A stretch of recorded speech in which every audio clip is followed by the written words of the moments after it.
Tinanong po namin ng netizens ano sa tingin ninyo ang posibleng solusyon para mabawasan ang mga estudyanteng humihinto sa pag-aaral.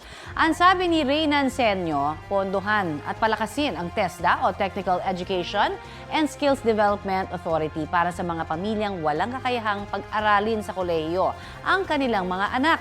Ang sabi naman ni Ken Gubalane, mas palakasin ang free higher education sa lahat ng state colleges and universities. Maglaan din daw ng sapat na scholarship sa ilang kursong may mataas na tuition. Para naman kay Army SE, ayusin ang basic education. Dapat kapag natapos ng K-12, employable na para kahit hindi na magkolehiyo ay may sapat ng skills para makapagtrabaho. Solusyon naman ni Diana Hernani, tanggalin na ang senior high school para hindi na humaba pa ang taon ng pag-aaral ng mga estudyante. Mga kapuso, makisali po sa aming online talakayan sa iba't ibang issue at kung may mga nais po kayong maibalita sa inyong lugar, mag-PM na sa Facebook page ng Balitang Hali.